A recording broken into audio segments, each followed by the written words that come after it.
For me, this whole pro-age movement is giving age the respect and the value that it deserves. Mm-hmm. I think challenging these outdated stereotypes, because 40, 50 or 60 today is not the same as my mother's generation at all. We look different, we behave different, our dreams, our ambitions, every aspect of our lives and our psyche and our emotions is completely different. So when I turned 50 and started getting Saga magazine and all this sort of stuff, I was looking at that going, this is not 50 today. Mm-hmm. These images are what I would expect from my grandmother, not me, represented as a 50-year-old. I always say this, if you want to change the way we feel about aging, we have to change the way we talk about it. The whole beauty industry has built on the insecurities, the imperfections, and age, 10 years younger, 20 years younger, anti-wrinkle, anti-aging, anti-anti. And you wonder why women in their 40s, 50s feel the pressure that they have to look younger, not just feel younger. And then the ageism, and especially in the workplace, I'm going to be 55 this month. So you trying to place me as a CMO in a big corporate when potentially I'm up against a whole load of 35 or 40-year-olds. The age will come into play. Hello and welcome to Anatomy of a Leader show with me, Maria Vorostovsky. I'm the founder and CEO of HVO Search. Founders, CEOs, and lone HR directors hire me when they feel stuck and under pressure to hire the right senior leaders who will grow their companies. They work with me to ensure they don't hire the wrong person. I'm on a mission to discover what makes a great leader, the skills they have, what drives them, to really dissect what success looks like and what it takes to get to the very top. My aim is to bring to you leadership stories of entrepreneurs, founders, CEOs, investors, authors, leaders from all walks of life, the failures they faced, what they wish they knew before they started, and the hurdles they had to overcome. If you want to be inspired, surprised, and feel like you're not alone in your struggles towards the very top, you're in the right place here on Anatomy of a Leader. Like and comment below and subscribe to make sure you don't miss a single episode. It will change the way you think and may even change your life. Grace, thank you so much for coming onto the show. I was just saying to you earlier, it's amazing to actually meet you in person. You're the first Clubhouse friend that I'm meeting face to face. So thanks so much for coming onto the show. Very excited to be here. And it's amazing to meet you in person. It just goes to show you can't beat face to face. Oh, 100%. There's something that happens when you're in the same space, having conversation, having a drink. Well, cheers, by the way. It's Friday. It's a Friday afternoon, and I thought we could just have a sip and enjoy it and enjoy the conversation. Well, Grace, I'm fascinated with the business and the product that you are pursuing and doing an amazing job for women who are no longer 20 years old. Or 15. There is a world beyond 20. There is a world beyond youth. And that's, I guess, the whole premise of Studio 10 is we're a makeup brand designed, formulated for mature skin. And I hit my sort of mid-40s. In my mind, I was like, I don't use the same skincare as I did in my 40s as my 20s because my skin's changed, my needs are different, etc. So why do I use the same makeup? But really, the brand is anchored in pro-age. And when I started to really look at society, and especially in the Western world, I came across ageism. And for me, ageism is old news. It's the last ism that we really need to tackle. And it's prevalent in all parts of our lives, for men and for women, but especially for women, and especially for women in the workplace. So I started to dig further, and I realized that fundamentally most women in their middle age, midlife, however you want to describe it, their 40s, their 50s, their 60s, it's a negative. They feel invisible. They don't feel as valuable. They don't feel confident. They don't feel attractive. They don't feel as vital or relevant. And I was like, why do we feel like that? And then I started to look at marketing, what impacts society. So marketing, media, fashion, beauty, and all the rhetoric, all the narrative was anti-aging, anti-wrinkle, 10 years younger, 20 years younger. Ads, brands not using older models. Middle-aged women are not represented in the very ads promoting product to that audience. Film casting, middle-aged woman is played by a 35-year-old. And I just thought, it's creating such an outdated stereotype of what middle age is today. And I thought it's got to change, which is why we're pro-age, not anti-age. And thank God. And you're so right about the media and the culture representing what women actually look like. And I haven't entered my 40s yet, but I will be next year. Yeah. And what does that even mean now? Because, exactly. I feel like I'm quite lucky now because there are women that I can look up to and say, actually, you know what? And it's like, she's successful. She's, 50 or 60. And it's like, I want to be like her when I'm that age. And actually, there are more role models to represent that. Absolutely. But for a long time, there weren't. And even now, we still have amazing women to look up to, but it's just not enough. And I think as a society with women who are taking care of themselves, who are successful, who are in business, who are visible, that is so important to make sure that we are representing the age group in the right way, that Absolutely. It's something to look up to rather than something to dread and like, oh, that's it, you're finished. Yeah, you're kind of like, this is the end for you. You're over the hill. And it's interesting because for me, this whole pro-age movement is around giving age the respect and the value that it deserves. Mm-hmm. And I think challenging these outdated stereotypes, because 40, 50 or 60 today is not the same as my mother's generation at all. We look different, we behave different, our dreams, our ambitions, every aspect of our lives and our psyche and our emotions is completely different. So when I turned 50, and started getting Saga magazine and all this sort of stuff, I was looking at that going, this is not 50 today. Mm-hmm. These images are what I would expect from my grandmother, not me, represented as a 50-year-old. So I think we do need to change. I always say this, if you want to change the way we feel about aging, we have to change the way we talk about it. Language is so important. Language is important. The language we use, the images that we use, we've got to reprogram society. And obviously I'm in the beauty industry, right? So when you think of beauty, you associate that with youth. So beauty equals youth and youth equals beauty. That's it. The whole beauty industry has built on, you can argue this, but on the insecurities, the imperfections, and age, 10 years younger, 20 years younger, anti-wrinkle, anti-aging, anti-anti.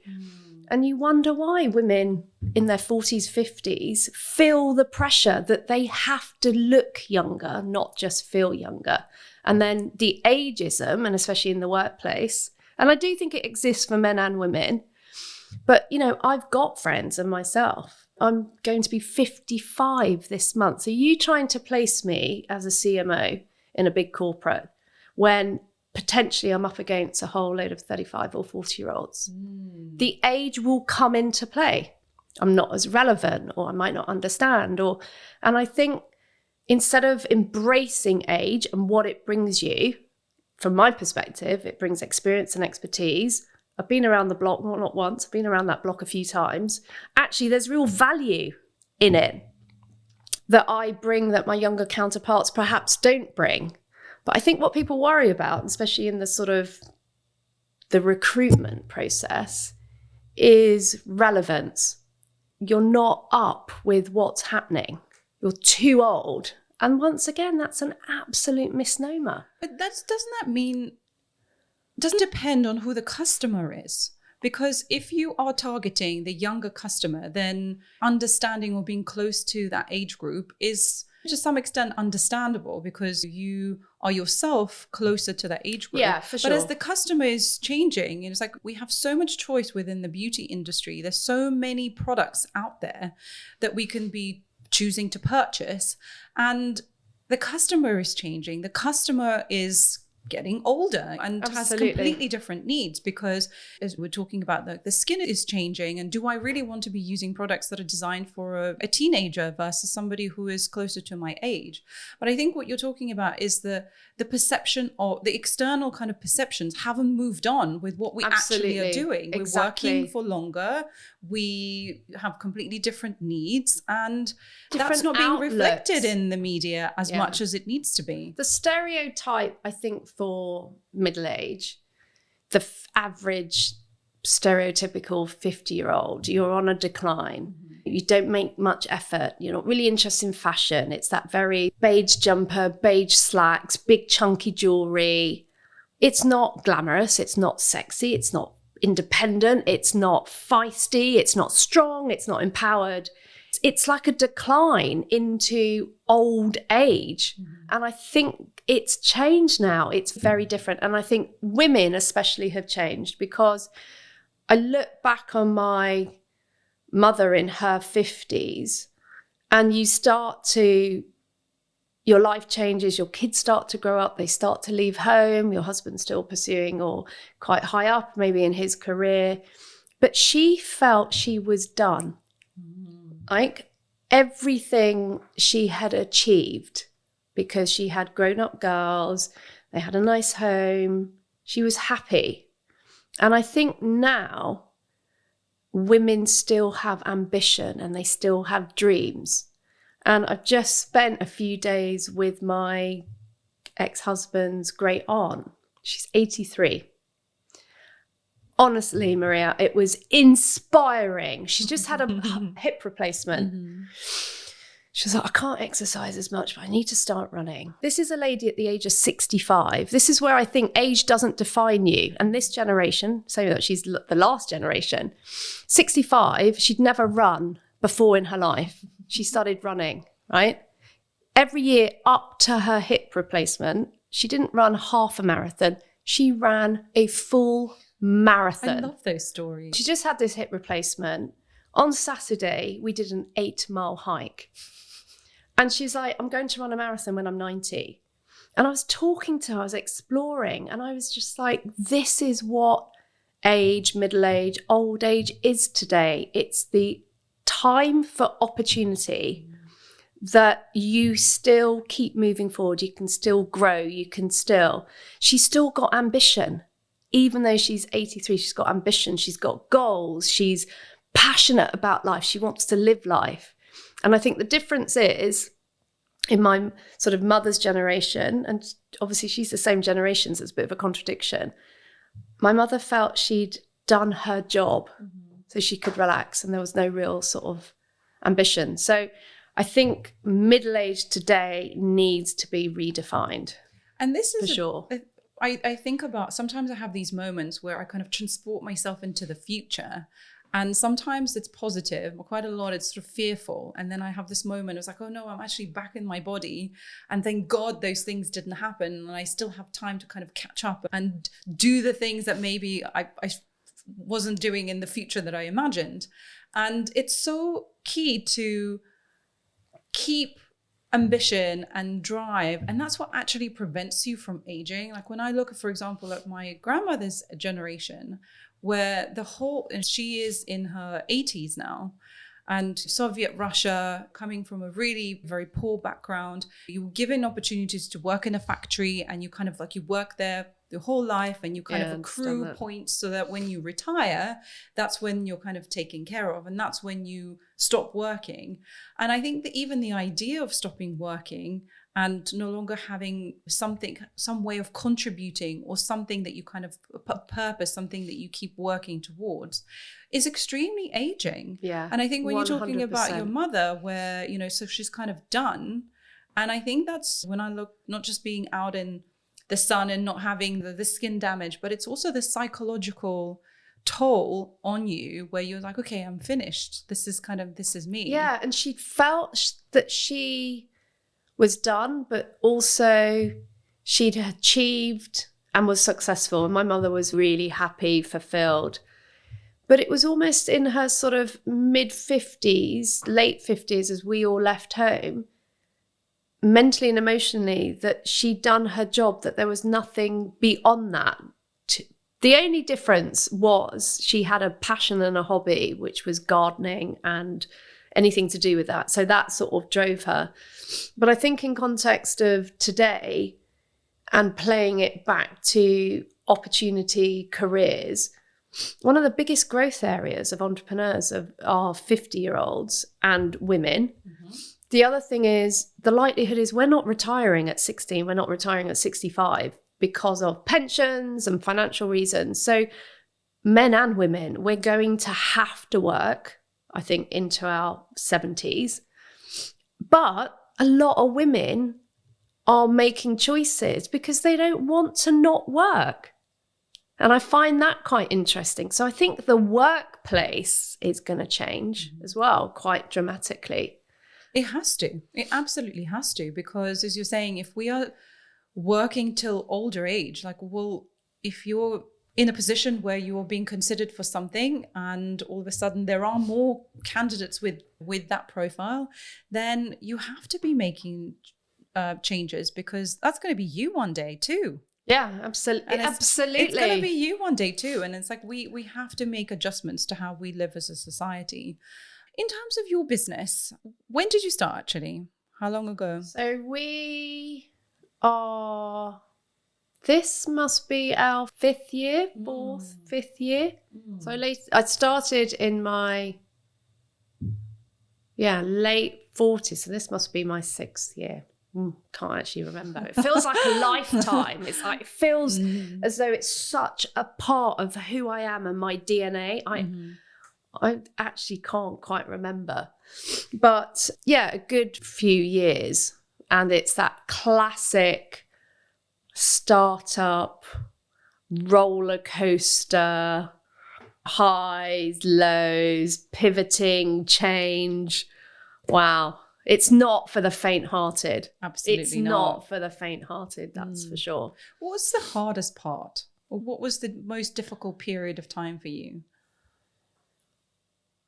I think what's interesting, because I think in terms of sort of entrepreneurs and starting a business, the hardest thing is making that decision, to take that leap, make the decision, take that leap and go for it.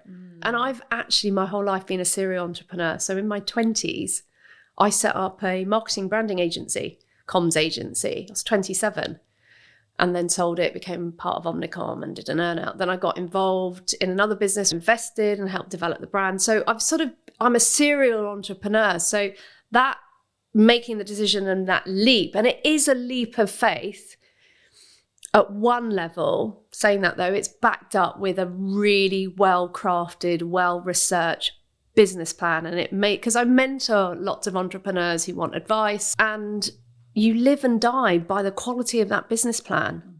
And it surprises me how many people don't put a proper coherent business plan together, and they really kick the tires on the proposition and the offering and the pricing. If you summed up what I do, is I create brands, but for other people.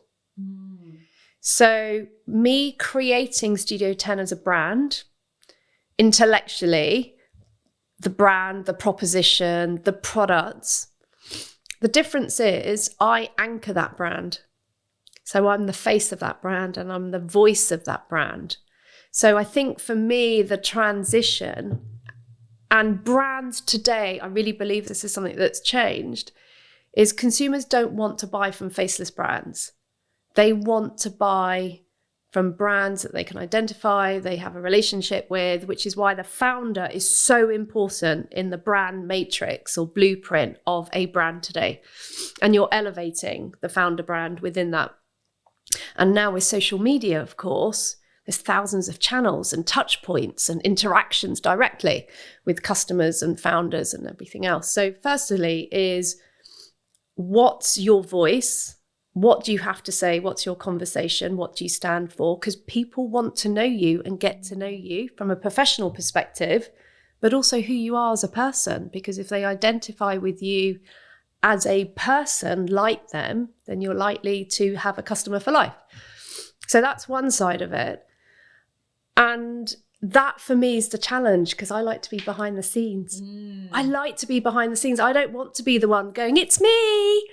And I have people, I do a lot of Instagram lives or events or briefings with journalists, and they go, oh my God, this product's a game changer, or this is amazing. And I have had people say, it's changed my life. And instead of me embracing it, it makes me feel awkward. I can totally relate to that. And I'm sure lots and lots of people are the same. And I wonder, it's like social media is like a blessing and a curse. Absolutely. Because you have this amazing distribution channel where you're directly speaking to the customer. But what really resonates with the customer is that emotional connection. And I wonder, I mean, maybe this is something that you think about as well. It's like in the today's age, is it possible to be a founder who is behind the scenes? Or do you have to be this front-facing person that kind of talks about the brand and is the face of the brand? Or could it be another, individual that is, do you need to have that in today's age? Yeah, because I do, on the side to Studio 10, I do some sort of high-level brand strategy. And that comes up a lot. And I feel quite passionate about it, in that a brand today, in terms of consumer expectations, because of social media, all these different channels where you can interact and have conversation, people buy from people, right? So you want that personal side. You want to feel that you're part of that brand. You want that sense of belonging, right? So I feel brands today have to have a heart. They have to have a real sense of purpose for social good. They have to make a difference. I think consumers expect that today. And they have to have a voice. Now, heart and voice are very human terms. So I talk a lot about humanization of brands. So I think today, brands that have founders who are visible and stand for something will be much more successful than brands who don't. That doesn't mean you can't have an ambassador for that brand and a spokesperson for that brand. But I feel if there's a founder, there's more, not material, that sounds wrong, but it just gives it more depth. Mm-hmm. And we very much were in sort of bricks and mortar and retail. So we're always like one step away really from our sort of consumer relationships outside of our social media. And now that we've sort of moved very much more to D2C, we're involved in all the aspects of that consumer's life and relationship with the brand. So how they buy product, why they're buying product directly. So we've got all that data, all that insight, all that understanding, what they want, what they're looking for. So we're not reliant on that data from retailers because you never get it anyway. And then obviously with social media and me being much more vocal, visible, I'm building direct relationships and having direct conversations. So then that takes you into the area of, what do you stand for? What is the purpose of your brand? What's your conversation piece? And what are you doing for social good? And I feel much more comfortable because I'm so passionate about this pro-age movement, redefining beauty for women as they age, redefining aging, and really with the goal to stamp out ageism. I really want to say ageism should not exist. It is old news. I'm much more comfortable talking about that, I believe in it, than talking about myself. And the rub with social media and that the personal brand, the founder brand and the personal brand, is how far you take that. So the behind the scenes, me at work, I'm in this meeting, product development, here I am in the factory, I'm working with the formulator. So they're seeing the behind the scenes. I'm into clothing, so I'm wearing this and I'm wearing that. Happy, but how far do you take it behind the scenes into your personal life? Mm-hmm. And this is a question, actually. don't know if I've really got the answer. Maybe it depends on the brand, it depends on the founder. But does my audience want to know what my dog looks like? So it's quite interesting how that will play out, and especially how it plays out in marketing today as well. You're just talking, it just got me thinking about celebrities and kind of actors and musicians whose job it is to be kind of out there and facing. But with the social media, it's kind of taken that level, one filter away, where you are all of a sudden, well, are you the performer? Or in the case of business, are you the CEO or of the business? And then there is the person. And like, for example, like Beyonce has an alter ego, Sasha, who when she's on stage, that's the performer. And in some ways, it's like you can assign certain qualities to that individual. And then behind the scenes, she's herself. How much we know of her, is really questionable. And this is the same dilemma that we are now facing, and kind of Absolutely. Like regular people or regular business people who are kind of thrown into this kind of limelight. Absolutely. And like, do you now create some sort of an alter ego that's more of an enhanced version of who you are, or how authentic do you go? Well, I think every brand has a brand blueprint. There's different things that what's the brand, what's the proposition, what's that personality? Everything is scripted. Mm-hmm. So you've got a blueprint. It's like building a house without the architect's drawings. And I feel the founder brand, because it's a mix, isn't it, of a personal brand and then you've got the professional brand within it, it needs to be mapped down. And I think you play those things out, as in, what's the tone of voice? What's your conversation piece? What are the things you're happy to talk about? What are the things that you're really not going to talk about? From a Studio 10 Grace Fodor perspective, is your conversation piece pro-age movement and not fashion or whatever it is? So you map that all out. Going back to your second point is, do you have the alter ego, or you map it out so it's packaged? And that's what you do with brands. But then my issue would be the authenticity. Mm-hmm. And if you're building fundamentally what makes a successful brand, this is just from the Grace Fodor book of branding, it is the relationship from brand and consumer. And if it's tight and it's real and it's open and it's honest and there's a connection, that brand is going to always be part of their lives. You're going to get that loyalty, etc. So if it's not authentic, it's not real. And we talk a lot about being real, being open, being transparent.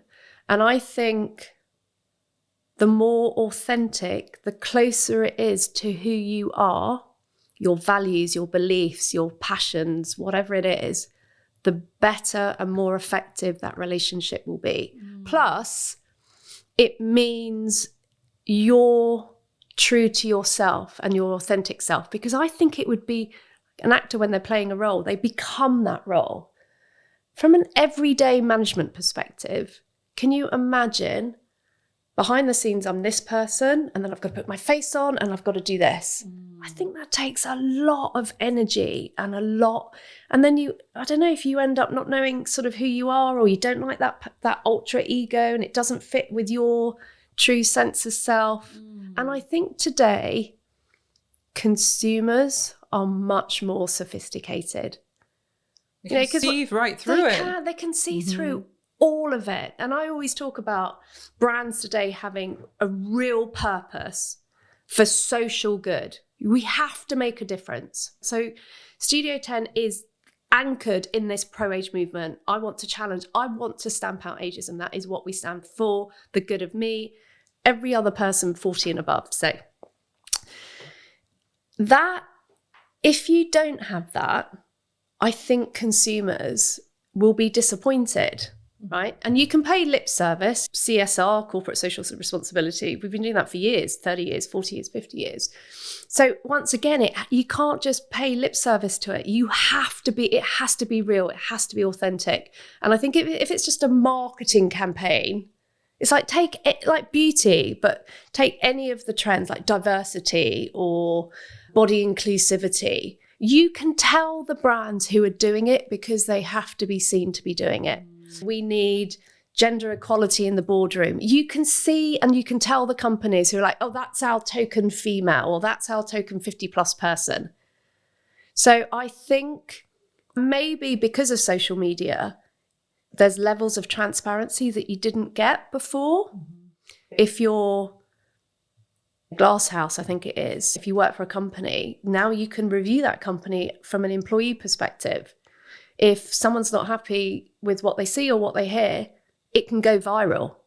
So I think at one level that's a positive, because you have to be more responsible and you're more accountable. So for me, the closer it is, I don't know, it's such an interesting debate. We talk about celebrities, but actually I think for a long time, the idea of sort of authentic leadership and being authentic in your workplace, that wasn't really a concept that people even thought about. You come in to do a job, or you come in to launch a brand, and it has a certain aesthetic and it has to be done a certain way.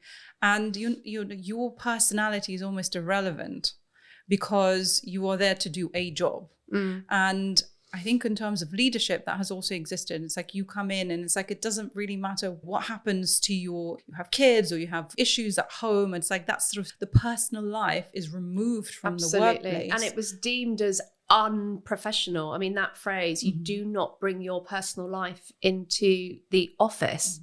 And once again, it's not a stereotype. It's a blueprint of what a manager or a leader is, how they work, how they perform, how they interact.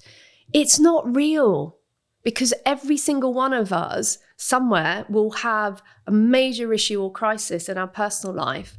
And you should be able to bring it into the office environment, and it should be catered for, because that takes me on to menopause. Women go through menopause and it impacts them emotionally, psychologically, physically. So, and also mental health. We talk a lot about mental health support within the workplace. And one of the biggest issues, which actually adds to mental stress and anxiety, is the fear of communicating that to your boss within the workplace. It's part of life. It's a reality of life. And I think if we can embrace it and bring it into, and it's catered for, and then we will have much more positive, productive, happy working environments. And it's the same with working mothers. I mean, I've worked my whole life and my whole career. And I think part of it is why I became an entrepreneur and continued with that, is it gave me choices around my family. But I would never consider, if I was going to, I'm a non-exec in a couple of places, if I couldn't go to a meeting for some reason because of my child, there would be a pressure to not own it. And I would feel, well, that means I can't be an effective non-exec, or I'm not doing my job very well, or they're going to think this, and they're going to... And actually, I'm really sorry, I really want to come to that board meeting and I can prep for it, but I can't because X, Y, Z. I actually want to go to my daughter's sports day. But we don't. We hide behind this view of what a leader should look like, and it's so wrong, because I think it creates stress and pressure and anxiety, which affects your performance. I think this is a gender issue. Sense? I think it's a really big gender issue. Because you have no idea how many times I hear this story about why a woman became an entrepreneur. And it's this lack of flexibility and lack of options and lack of choices. And I think how sad it is for organizations that could offer this flexibility and options for women not to be leaving the workplace. I mean, like, entrepreneurship is amazing, but it's a difficult road. I mean, you know how hard it is. Yeah. And especially as a woman with kids, it's a really tough decision to make. But I feel that going down the corporate route or working for a company is equally as valid, and how sad it is for companies to be losing women for this reason alone. I think, I totally agree. And I think there's two sides of it, and it's almost the same argument. So there's a lot of talk about C-suite, women, boardrooms. There's not enough women in the boardroom. And I as wonder though why. corporations and men, and I was really thinking about that, and I understand that, but the counter argument is there are a lot of women. I don't think the opportunity is not there. I think the opportunity is there. Look at Sheryl Sandberg, right? She's the COO, isn't she, of Facebook? So the opportunity is there if you want it, but it's within a certain route or model. You've got to fit into a box, right? That's hard for a lot of women, and especially women mothers, right? So they can't get to the office at 5 o'clock in the morning and leave at 10 o'clock at night every single day consistently. So I think part of it is women are making choices for themselves that they do not want that. And I think that is part of why we don't see a lot of women in the C-suite, because they don't want that choice for them. The counter argument to that, and the real issue, is that business and corporations are not creating an infrastructure to support women or mothers in the workplace. So like flexible working, part-time shifting, all of those things. And like you said, it's a real shame because the talent that they're losing out on, and I've always, in every business I've ever been involved in, I've always supported flexible working, part-time working, time shifting, mothers, non-mothers. I had one young lady, she was in her early 20s. She wanted to run a marathon. She wanted to train in the morning. I said, well, come in at 10. And giving that flexibility to pursue, whether it's motherhood or running a marathon, meant what as a business I got in return in terms of commitment, in terms of productivity, in terms of happiness was huge. And also, especially in a startup business, you can't always afford the best talent full time. So in a business I was involved in, my CFO used to run £100 million budget in London. Obviously gave a lot of that up, children, etc. She was a school mum, most talented lady. So I got access to her 3 days per week locally. She came in, dropped the kids off at school. She'd be there by 9 a.m. She'd leave by 3:30. She'd pick up work in the evening. I mean, I would never have had access to someone like that in my wildest dreams. So that sort of open mindset, and big corporates, I really believe, are missing out and losing out on talent 100%. and value to that business, for sure. And I think the problem comes also, you're talking about, well, you leaving kind of like the corporate world, or another woman leaving a corporate world because there isn't that flexibility. And then you don't get to the top, you don't get to be the CEO of that business. So you're not creating the policies Absolutely within that. So it just keeps perpetuating the cycle. And I think this is where entrepreneurship is very exciting for that particular reason. And another thing that I hear a lot of is like, how do you get great talent for a business? Like, how do you convince people that your vision is important? And how do you get amazing people? And understanding that flexibility is so key to those individuals. You can get amazing people on board as a result. Absolutely. Absolutely. I totally agree with that. And I remember actually when I sold my agency, so I was classically entrepreneurial. I set that up when I was 27 and sold it to one of the Omnicom companies, and I did a 3-year earn out. So I went from entrepreneur to corporate environment.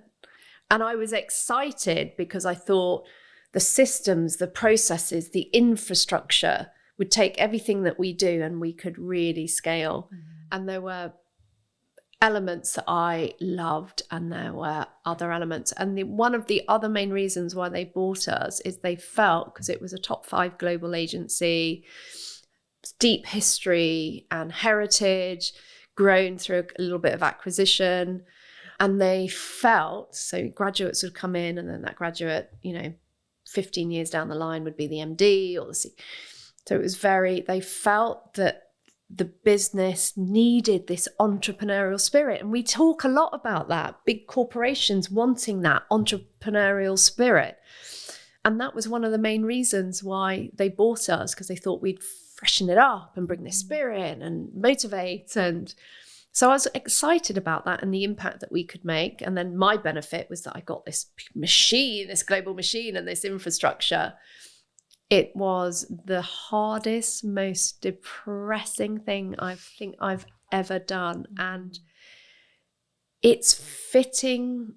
The only way I can describe it is grey, fitting into this grey box with grey personalities and grey weight. There was no colour, there was no vibrancy. And all of the talent, the mavericks, the talent, the creativity, all those people left to different jobs, set up their own companies, their own agencies, and they lost so much talent because it was just this very grey. Only that. It has to be part of the culture. Culture didn't change, though. That's the thing. Well, that's the problem. You can't just buy it into it to then absorb it. It has to come from the top. Culture comes from the top. For sure. I think it's different now. I mean, in fairness, that was like 25 years ago. I think with the biggest businesses in the world, the Facebooks, the Googles, the Amazons, they still have that real entrepreneurial. A lot of tech companies still have that real entrepreneur. Even now they're machines, aren't they? What does leadership mean to you? Oh, what does leadership mean to me? I think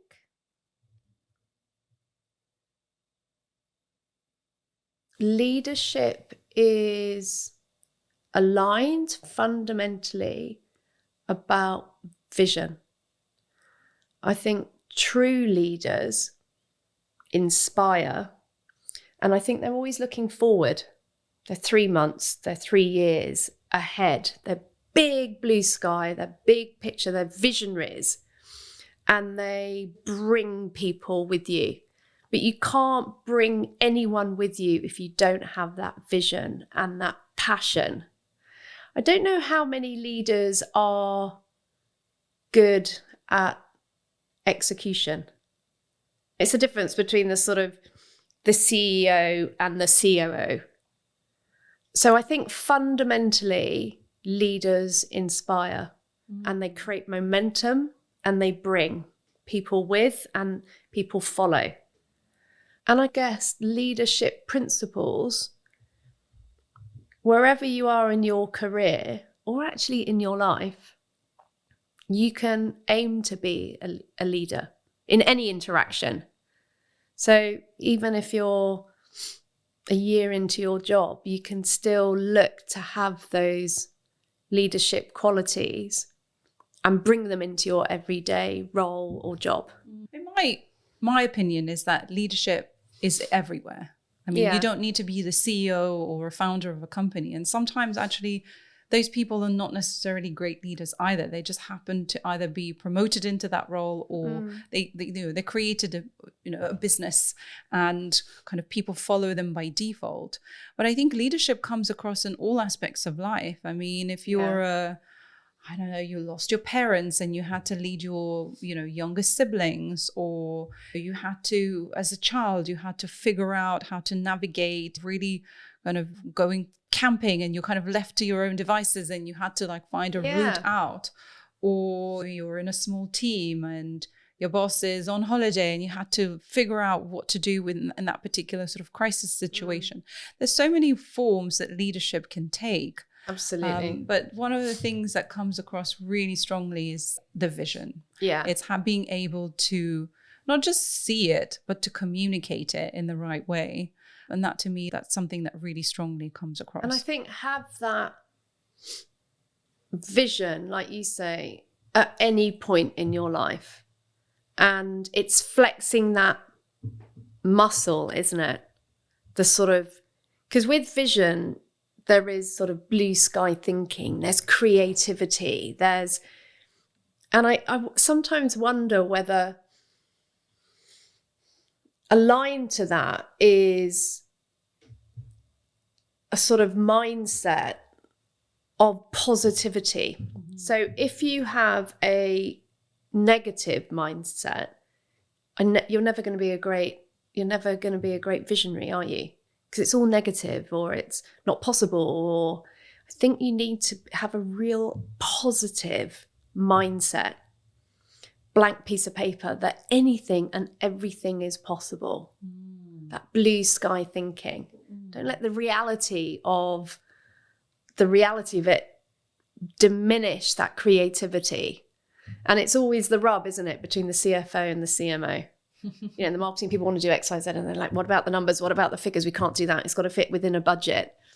And I wonder, in terms of like leadership, if visionary is the main part of leadership, if you've got that negative mindset or a closed mindset, and you don't give yourself that real open, free, creative, it's interesting. Different personalities, maybe I don't know, it's really interesting. I think when talking about the CFO and the CMO, that creative tension can be it's really difficult, but it's actually really important. And I think when you have an amazing team, those creative tensions is actually what drives innovation and drives to something better. And also when you see different perspectives. So we're talking about diversity, or having having more women at the table, just having a different perspective of looking at things. And that always results in much better decisions going forward. Totally agree. 100%. Because it's a melting pot, isn't it, of ideas. And when we do brainstorms, or we have meetings, or I always say everybody's opinion has value. So one of my team members is a graduate. She's got a perspective, she's got a view, she's got an input, and it's good to take that. And also, so I completely agree with that. Completely. One of the qualities in leadership that I think is really key is having responsibility for other people. And what I mean by that is not only sort of inspiring them or providing a clear vision of where you're going, but also considering what their needs are. Not necessarily you have to be pleasing every single person, but really respecting and taking responsibility that it's your role to kind of make sure that as a group that you're bringing value and that you are helping other people along on this journey. But I think that goes back to a little bit what we talked about before, in that your professional life and your personal life, and never the twain meet. And I think that has changed a lot, the humanization of the workplace and the merging of both aspects, because fundamentally, as a leader, you have a moral responsibility for the well-being of your staff and work is one of the biggest aspects of our personal lives, because it impacts our personal lives. So leaders today have to be really mindful of the well-being of the workforce and each individual member of staff. And that needs to change as well. COVID, if you think about COVID, the changing landscape of the workplace, suddenly people are working from home, they're isolated, we're connected through technology, and at a time for all of us, it was the impact changed the way we lived our lives. We worked, we entertained ourselves, our networking, our social, huge ramifications. So true leaders have to be mindful every single day of the emotional, psychological well-being of their members of staff.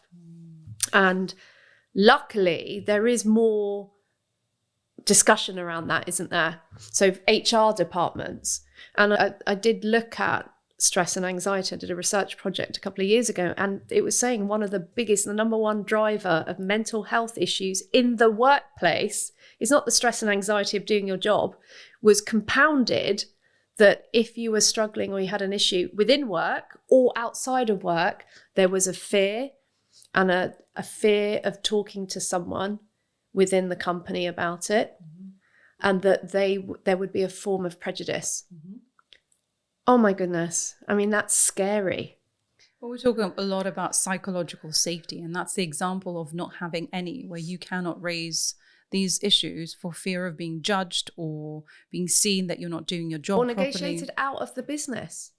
Yeah, And fear of keeping your job. Absolutely. I mean, this is like the pandemic has really put every possible fear that you ever had in your life is all of a sudden kind of brought up. Whereas before you maybe had your coping strategies kind of kept it under bay.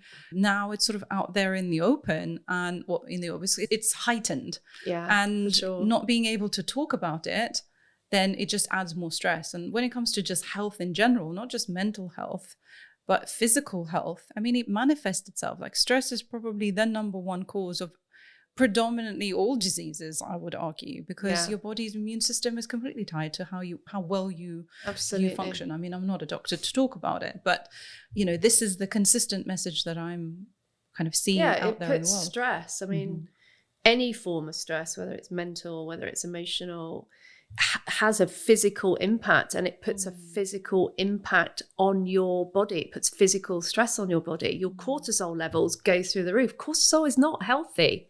It's not positive for the body. It's good in acute, sharp doses. It's part of your fight or flight. That's why you have it. So all of that, I totally get that, but not permanent levels. Not chronically, no. Chronically like that. So I always think about sort of modern day HR departments and strategies around that. And I think large corporations, I actually think probably all businesses should have a resident psychotherapist that staff should measure our cortisol levels. Measure your cortisol on a daily basis. Have someone resident that you can access and go to and talk to, and without the judgment, without the shame or embarrassment, without that fear that you might lose your job. Yeah. And then what happens? And it's the same dynamic with women and menopause. I mean, women really struggle with menopause, and there's no support for that. And if they need to take a day off because they're, not feeling well, or they're having hot flushes, or they should be able to do that, but women hide it. Because there isn't anyone to go to. By the time you reach the age and you're in a work environment, like how many people above you are your age if you're a woman? And if there aren't people to represent you, who you are, saying like, if you can't see her, you can't be her.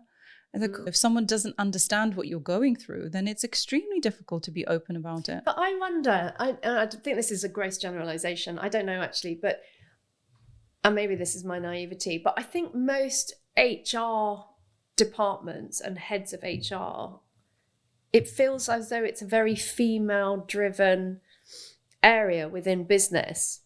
So if it's driven by women, then hopefully there should be some awareness and understanding of women's issues. And pregnancy is another one, or not necessarily associated with, maybe associated more with age, but if you've got aging parents, myself and my sister, there was a lot of activity around my parents when they hit their 80s. Meant that we needed to take time out work or delay something, or once again, that should be part of your day-to-day life at work. When I started life off, it was all, I had to be by my desk at 8:00 in the morning. It was non-negotiable. You have to be seen to be at your desk at 8:00 in the morning. The fact that you're having coffee and a chat and not actually doing any work doesn't matter. You had to be there at 8:00. Couldn't leave before 6. It was so restrictive, and it was so based on not stereotype, but what it should be.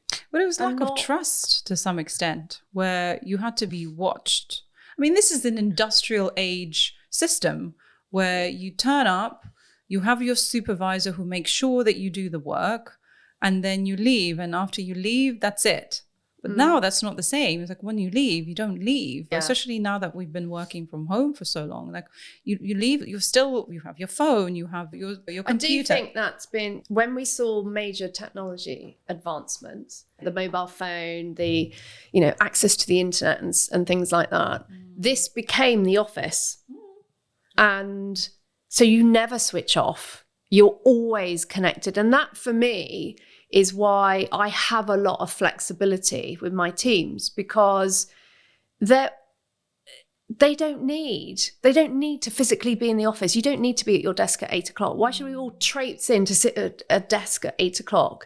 What I want them to be is available and accessible and productive. So if that means they can work, and I've done this long before COVID, if you want to work from home for the day, work from home. If you've got a meeting in London, then come into the office to then go to London. And actually what it meant for me was I didn't need big fancy offices.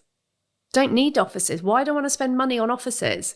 I think it's important for teams to meet and spend time together. You're much more productive. You can't do everything over Zoom and stuff. You do that 3 times a week. So it's really so you don't have those meetings for meetings' sakes. It's just ridiculous. But and I, obviously pre-COVID, I was traveling so much. And even when I'm on holiday, I'm always connected, but it's different when you're running a business and everything else. So people wouldn't even know where I am. They wouldn't, obviously if there's a time difference or if I was they wouldn't know I was on holiday at all. They wouldn't know if I was sitting, in London or at home or. There's a price you pay for that though as well. 100%. 100%. So going back to staff so there's 2 things about it. There are advantages and disadvantages. One of the disadvantages is you are 24/7. You're always connected.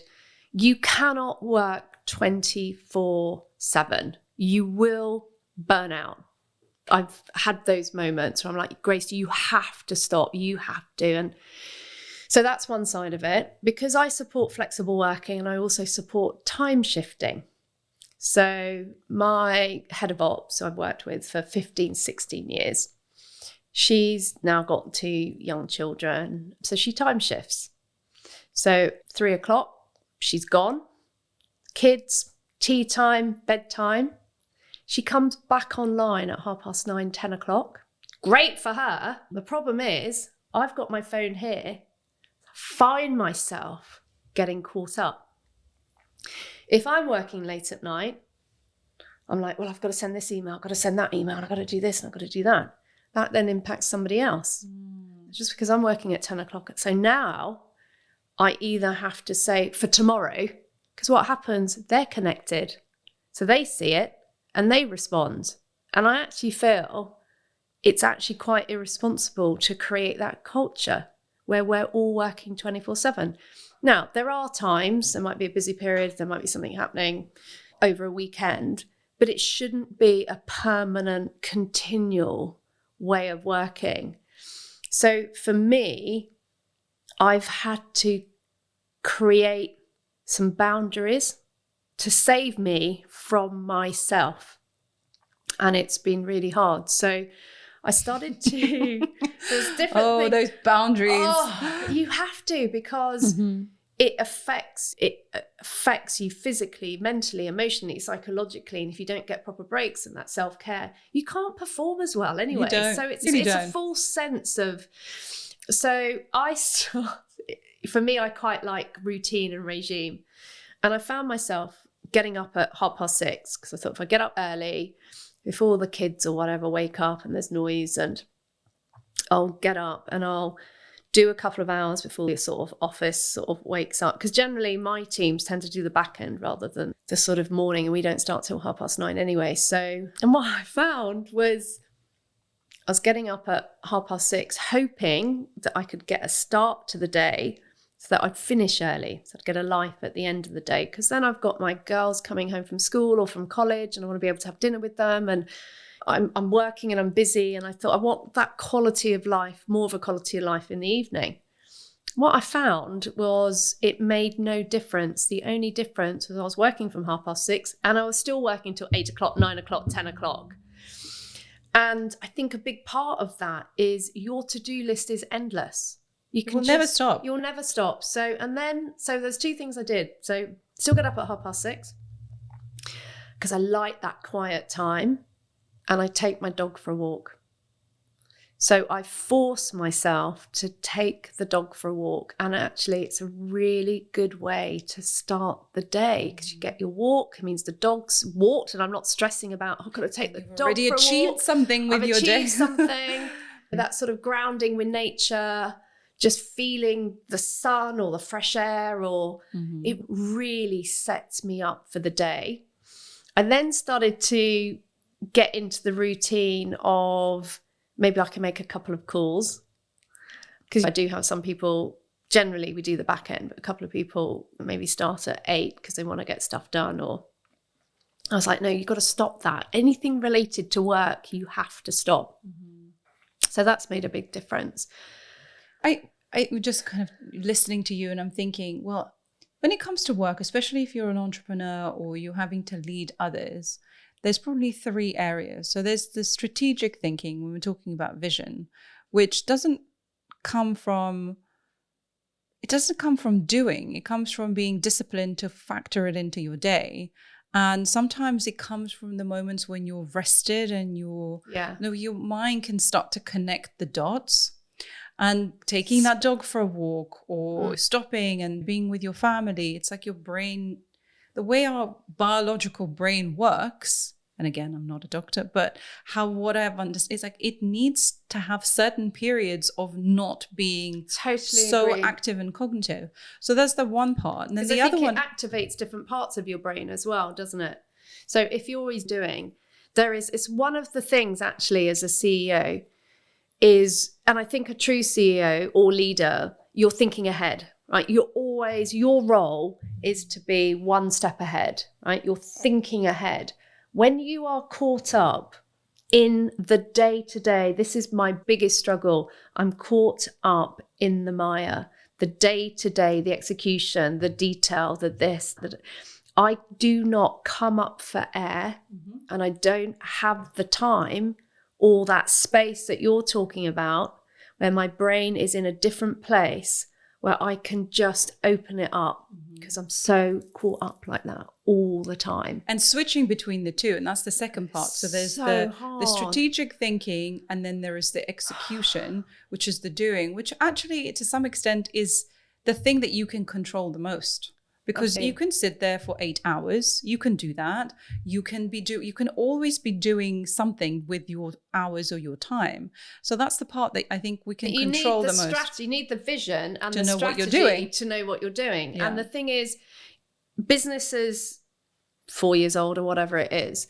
So part of that is the reevaluation, the rediscovery, the reinvention. You need that. Again, you need to take a step back and you need to be out of the day to actually be able to look at it from a distance. So that's where we are today. So what does that mean? Where are we going to be in 3 months, 6 months, 3 years, 6, whatever it is? You can't do that. And I think CEOs, straight leaders, need the time and the space to do that. Otherwise, you're just pedaling and it's just like this hamster. And you might be in the wrong direction. You might be going in the wrong direction. You might need to pivot. And that is probably my biggest struggle. I get so caught up. But also we are in a position where we're scaling. So there's a real need to build, I'm going to use the word hierarchy. What I mean by that is build the structure where you've got a balance and a structure, that it's not so flat, and building that middle management, senior management. The problem is where the business is today, I can't afford all those middle managers in full-time roles. So I've then got to outsource, or I've got to find part-time, or because they're big salaries. It's really challenging. And that's a massive thing, is how you scale a business, and having the right people in the right place, in the right role, is key to it. Definitely. Which brings me to my third point, which is collaboration. And what I mean by that is not necessarily collaborating with sort of external people, but just how we work with other people. And we're talking about kind of endless meetings for meeting's sake, or when you're having different time zones or different kind of time periods that you're working. It's like you've got your strategic thinking, which is kind of like your alone time possibly. Then you've got your execution, which is probably also things that you need to do on your own as well. And then there are moments when we're having to do things together and figuring out as a group, as a collective, what needs to happen and who's going to do what. And I think we also can get really stuck in the collaboration part where someone can ping you, on Slack or whatever, constant messages, constant notifications, and all of a sudden all your time is gone from the collaboration aspect as well. And there's so many different, whereas before it was just email. Looking back now, I mean, what advice would you give your younger self? From a professional perspective, it is also what I would say to my younger self from a personal perspective. And it would be true to yourself and be your most authentic self. And I remember when I was starting off in my career, I had an image of what I needed to be, who how I needed to act, and I fitted into a box. I wanted to fit in the box. I didn't want to stand out. It had to fit into this perfect box. And like be at my desk at 8 a.m. It wasn't real. I put so much energy into being that person that I thought I needed to be. And I guess what I felt was expected. That takes a lot of energy, and I think it's sort of quite stressful. And from a personal perspective, it's the same thing. So don't try and fit into this box. Be yourself, be your authentic self.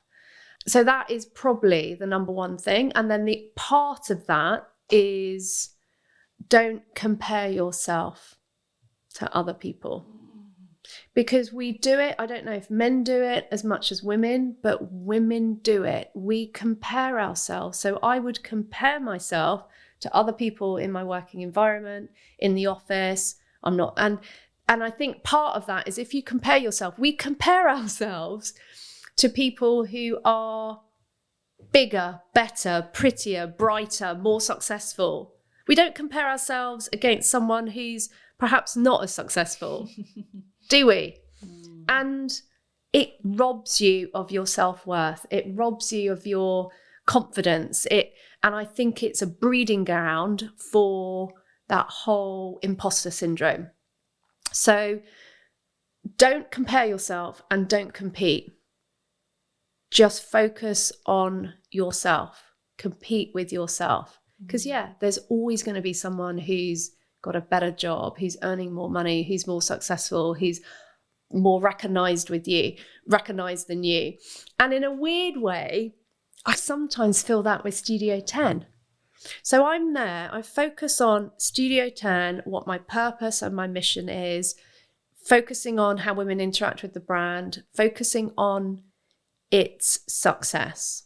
So when a woman emails me and she said, actually, those products have made me feel better than I felt in 20 years, or I've decided not to retire, whatever it is, it's very easy for me to compare myself to another brand that might have started at the same time, that's been bought by Estee Lauder, or in my sort of pro-age movement, thinking I'm never really going to make enough ground, am I? I'm a small independent boutique brand.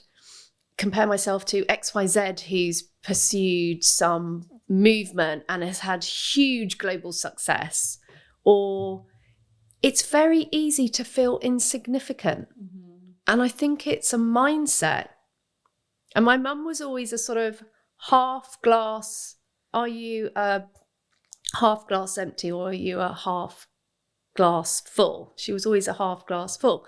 And I think it's a mindset. Focus on what you've got, not what you don't have. Focus on what you've achieved. Don't focus on the things that you haven't. Focus on what you're successful, not on your failures. And we do get caught up. I think it's a real gender thing. We are our worst critics and we focus on the negative. And it's the same with beauty. If I said to you, oh, Maria, your skin is amazing, you wouldn't go, thanks so much, Grace. You'd go, yeah, but my hair's so thin, or, we just focus on the negatives. I think about that a lot, and it's so instinctive, and I catch myself doing that. But I feel like it's almost like socially conditioned because we see other people doing that. It's almost like, well, oh, you don't take a compliment as a compliment. You're always having to think about how do you almost make yourself smaller rather than just saying, yeah, got amazing skin. Thanks a lot. Well, I don't think it's the same with men. And also, whatever you're doing, if you focus on someone who's bigger than you or is better or has got more followers or is bigger or all those things, I think it demotivates. It's just a mindset to just keep focused on what I'm doing, what I believe in, and the success. And Studio 10 has had huge success, whether it's a piece in the Daily Telegraph. And I focus on those things. And I have to be grounded in those things. Otherwise, I'd give up. I'd give up and go, well, what's the point? I'm not a Laura Mercier. The other thing is I have to remember that all those brands are just at a different place in that journey. And some of them have completely fast-tracked it. And that's okay too. But not to let it unnerve me. It's so easy to just stop, isn't it? And actually staying in the game. Absolutely. Is what it's all about. And well, Grace, such a pleasure to have you on the show. I mean, I think we can just keep on drinking Prosecco and talking. Keep talking. And I just find what you're doing incredible. And where can we find you? Where can we find your brand and you on the internet? So we do have a lot of online retailers, but my home is our own website, which is Studio 10, beauty.com, all our social media. And I'm on there a lot. So a lot of the interaction. I just love it because I love the conversation. So that's where you can find us. Thank you so much, Grace. Such a pleasure to have you, and looking forward to seeing what else you will be doing and keeping an eye out on all of the wonderful conversations that you're having. Thank you. It's lovely to be here. Thank you so much for joining us here on Anatomy of a Leader. I hope our guest leadership journeys resonate with you and make you feel like you too can take on the world. Please subscribe so you can be alerted when new episodes are released. Comment, tell a friend, share on social media. I'll make sure to support you there as well. And let me know what inspired you, the changes that you've made, and how you too succeeded against all odds. You can find me on Instagram and LinkedIn with the handle MariaHVO, or just search for my very long surname. And if you're hiring leaders to take your business to the next level, reach out to me on LinkedIn. Again, that long surname. Thank you again for being here on Anatomy of a Leader. Bye for now.